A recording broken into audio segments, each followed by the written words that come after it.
Alleluia. Om Mani Padme Om. Allah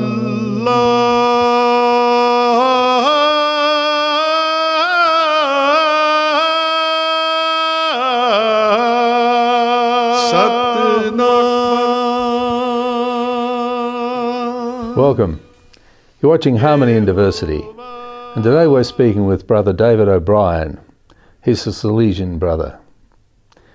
Thanks for coming in, David. You're welcome. Thanks for having me. A Salesian brother implies you're Catholic. That's it. Where did it all start? You were born in a Catholic family. I was. Course. I was born in a Irish Catholic family. Not in the sense that they came from Ireland, but in the sense that it was an Irish type of Catholicism. Yeah. My parents would take us to Mass every Sunday. We would pray together, a kind of a family prayer most evenings. My parents were unable to be involved in the hands-on things in the church, although my father would take up the collection at Sunday Mass, and in one of the parishes he was given the job of locking the doors after the priest left.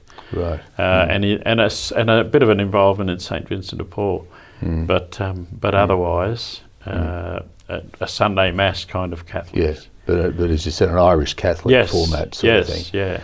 And what about education? Did you? Education, I went to several primary schools. Started off at a state primary school in my first couple of years, Macarthur Primary School in southwestern Victoria. Then we shifted around a lot as a family due to Dad's work. We shifted up to Cobram, and I went to St. Joseph's in Cobram, taught by the Mercy Sisters up there. And then for the last year of my primary school, I went to St. Patrick's in Port Fairy, taught by the Good Samaritan Sisters. Okay. Yeah. Yeah. So it was a different places, but Catholic with nuns, etc. Yep, that's right. Yeah. So then you went on to secondary education. College. I did my secondary school. I did my secondary school at a what do you call it? Trade school? Not a trade school. Tech school. Tech school. Yeah, Warrnambool North Tech. The first couple of years, obviously, were just the normal subjects that you do, and then got a choice of the subjects in what was it? Form 2. Form 3, I think, and I did motor mechanics and fitting and turning as my main subjects, along with the other subjects that I needed to do, and I enjoyed them. I must admit, really hands-on stuff was a bit better than sitting behind a desk. Yes, for me anyway. Yeah. But you didn't go on with that. Well, after I'd done my schooling, or it might have been in the last year as I was finishing off, we were required to go and do a VACC test, Victorian Automobile Chamber of Commerce, VACC, yeah. And I went along, my father drove me down to Colac, and I did the test at Colac, and my maths was never very good and needed a lot of maths in fitting and turning and motor mechanics and so on. So failed the test. When we have had relations down there, and we went to visit the relations, and when we returned to Warrnambool, we had a message to say that they had been talking to a friend of theirs who was a train driver, and suggested that I apply for the railways as a trainee train driver. Oh, okay. Right. And that was great. I did my training, which was for 6 months at Dynon in North Melbourne, Dynon Road there, and then was at Geelong for 6 months, and then at Warrnambool for 3 years. Right. Yeah. So you went back down the Western District. Back down the Western District. Yeah. And basically probably would have stuck at being a train driver, except that they had a kind of a change of plans about what would happen when we became drivers. I was quite happy to stay in the country and be a country train driver. Yeah. But they wanted us all to come down and work in Melbourne, and I wasn't quite ready to take that jump at that stage. So I resigned, and I was out there looking for work. Yes, which you would. As I would, yeah. My father wasn't prepared to let me lounge around at home and do nothing. So I was out looking for work. And a friend of mine suggested that I have a look at this place that ran camps and had a youth centre going and things like that. It was in the middle of nowhere, almost, you could say, between Warrnambool and Koroit, Warrnambool and Port Fairy. A place called Shamrock House.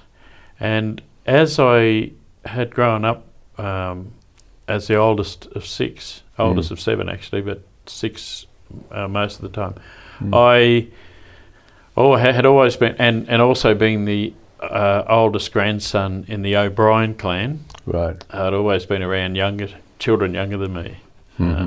So that was I had that. I always had that thing of being able to work with kids, right? Being around them, and yeah, and so that the priest that was running the Shamrock House belonged to the Salesian order, still does. Okay. He's still alive. He's 90. Good he was heavens. 90 this year, so he's still alive. Went to visit him just before he turned 90, and is still very active in his mind, and that body's falling apart, but the mind's still very, very good. Yeah. So he's probably become my mentor over the years. Yes. I speak to him a lot about things, and we have a great rapport, and he can give me a lot of advice. Yeah, very good man. Yeah. Sort of a bit of a father confessor as well, was Very it? much so. Very much so. Yeah. Yes, because in that particular area, it's pretty. Even though he had a natural proclivity for it, it is a bit of a specialised area. Absolutely, with young people like that. Yeah. So you would, and we'll go to a break in a moment. But you at that point you had just worked with the children. Yeah. Yeah. After the break, we'll come back to your Salesianality where that happened. Okay. We'll be back in a moment.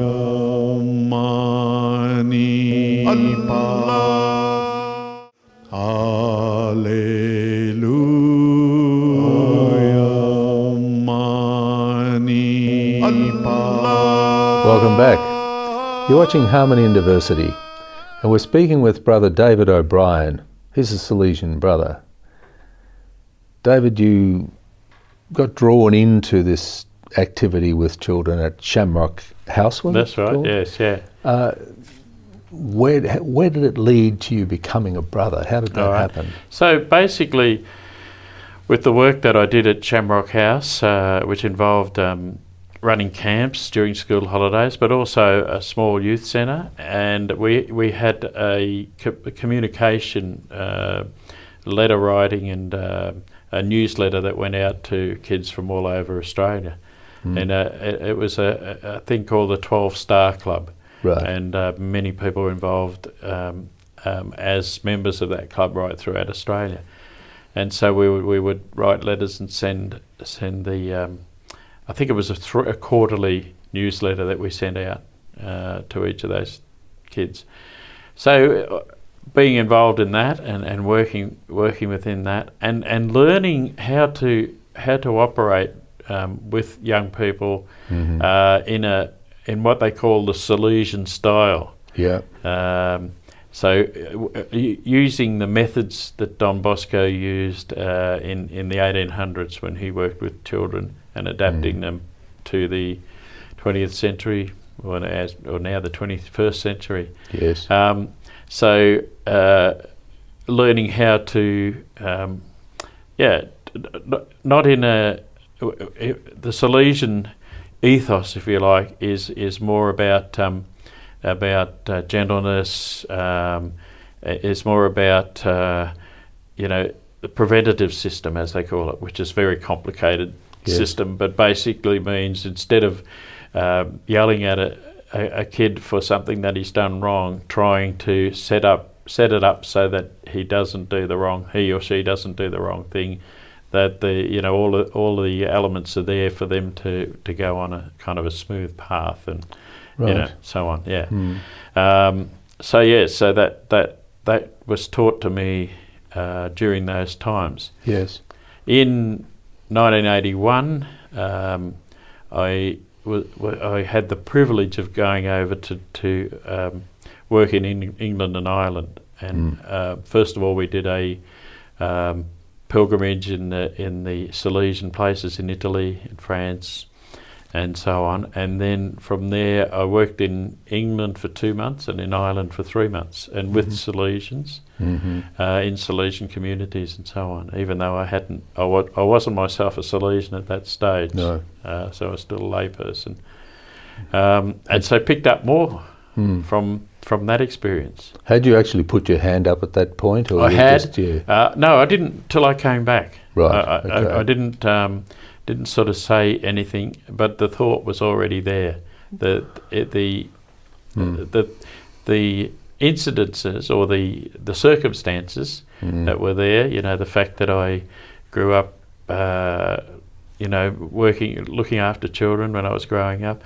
The fact that I'd worked at Shamrock House as a layperson and involved in a lot of work with children, and then being overseas and working with different children in different countries, with the same kind of thing operating. Then I sort of thought to myself, well, I think this could be something that I could take on as a full time in my life. Yeah. What was it that impressed you about Salesianality? You mentioned the rules, but in those two places, in UK and in Ireland. Well, I think it was basically the same thing. It's an interesting thing that I guess in religious orders, people just see one sphere of it. They see people working in schools or in youth centres or in hostels or in other areas, and just think that one thing. But in order for all that to happen, someone has got to kind of step out of the square, and take an initiative. And religious orders, the foundation of religious orders was someone stepping out of the box, someone saying, I think there's a better way that we can do this. There's a way that we can look after kids, so let's step out of the box and see what other ways there are of doing it. Okay, so Don Bosco actually created something different. It's not just Catholic priests and brothers working with children. There's a way of doing ethos, it, a method of doing it. Yes. And Don Bosco actually was quite interesting. He was a little bit different to some of the other founders of orders, because some of them would try something out that wouldn't work, and so that we'll give that one, we'll wipe that one. Whereas Don Bosco would look at something and say, that's a good method, and I'll take a little bit from that method, and I'll take a little bit from that method and that one, and I can do it better. I think I can make it work better, and that's the way Don Bosco operated. Right. Yeah. So okay, you came back and you started to feel, hey, there's something happening here. Yeah. So I went along to Father Murphy, who was the priest that and he said at the start, he said, give it another 12 months. Right. You've got all the enthusiasm. You just come back from overseas. You probably just need 12 months to disseminate a little bit, think about it. Right, yes. So I did. I took that, Yeah. and I still felt fairly strongly after that time that's what I wanted to do. So I went along to see the provincial of the Salesians at that time, and one thing led to another, and I started my pre-novitiate in 1983. Yeah. And my novitiate in 84, and progressed along the track like that. And where was that? Where did you start? The pre-novitiate was at Oakley. Right. We had our pre-novitiate at Oakley there. There was also other ones there who are older, who are going through their theology and that sort of thing. So it was working. It was quite interesting to see them at work as well. And then from Oakley, we did our novitiate at Listerfield. Right. Yeah. Yeah, well, that sounds like an interesting process. Yeah. Let's go back to have a look at where it went from there, because we'll go to a break. Yeah. Okay. We'll be back in a moment.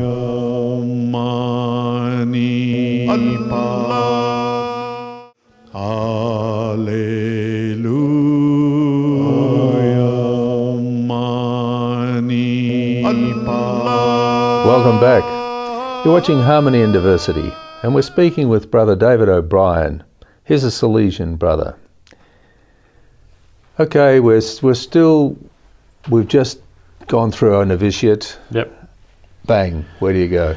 Well, from there, there was a couple of things that happened from that. When I was doing my pre-novitiate, I did a little bit of a catering course at Box Hill TAFE to get myself a trade, so to speak. Yes. And then once I'd finished my novitiate, it was time to think of something in terms of a more academic area to work in. And I'm not an overly academic person. So I did a course at National Pastoral Institute, which no longer exists. Okay. But I did a diploma of pastoral ministry, and I kind of specialised, if you like, in youth work in that as a main component. But what that allowed me to do is to have the possibility of working in a parish as a pastoral worker. Yep. And the youth component would mean that I could work as a pastoral care worker in the youth work. area. Right. I've never ever used it in that context, but it's come in handy in various things that I've done since, after I'd finished my time at Listerfield, which is post novitiate as they call it. Right. So I did that over 2 years, and I got a lot out of that. My way of operating before that had always been out of a simplistic background but working or doing the pastoral course at National Pastoral Institute helped me to work in a more adult way of my faith. Yes. So instead of saying, I suppose I could use the context of the old catechism where, who is God? God is, and that type of thing. Yes. And that's kind of the simplistic kind of childish way of looking at it. Whereas doing this course taught me to think it in an adult perspective. Right. Who is God? Yeah. For me, God is more than just that fella with the long white beard. In fact, I class myself as that. No, I couldn't. But I could think of it in a more adult way. Right. An adult way of looking at faith. Who God, and God. And as time has gone on, thinking in that way has taught me the fact that God is more than the God that I know. Yeah. My next door neighbour who's Muslim thinks of God in another way, and my other neighbour who's Hindu thinks of God in another way. So God is more diverse than just that person. That's very interesting. Yeah. And fits the thrust of this program, of course. Have you had any sort of, what were your motivations? The epiphany, was it a bright light on top of a mountain, or what? No. I've never had that kind of a thing. I've heard people mention that, and I've thought it. But for me, it's a lot of circumstances together, different things that happen. People say things.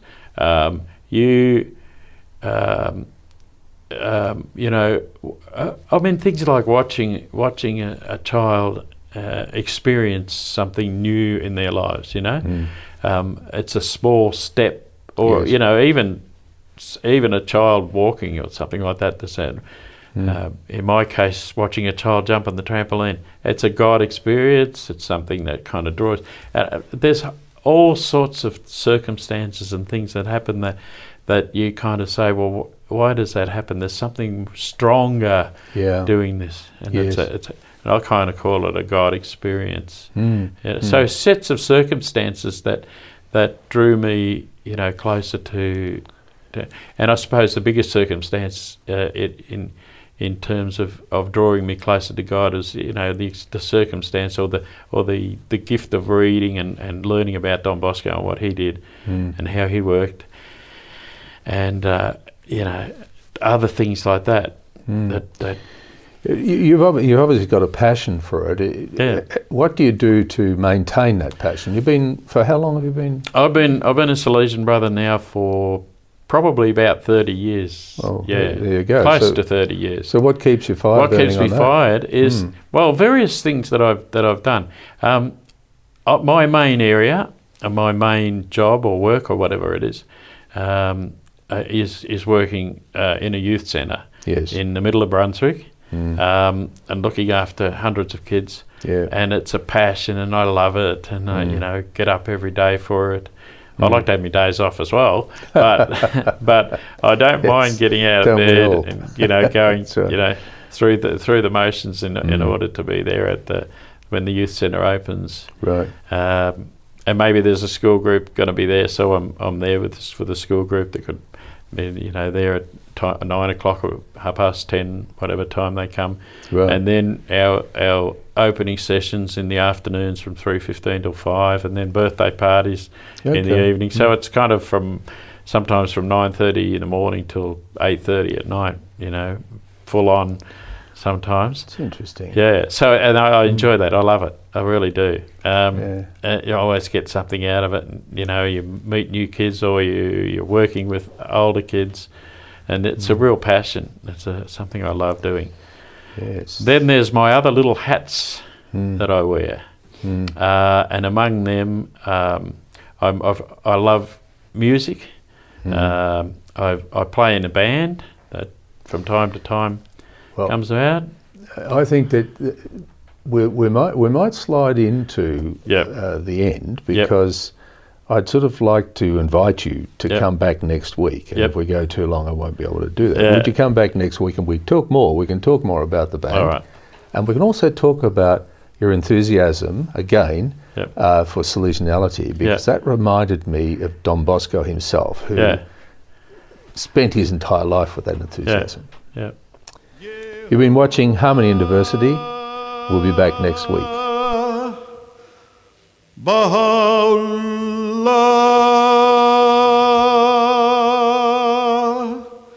Shanti Om, Allahu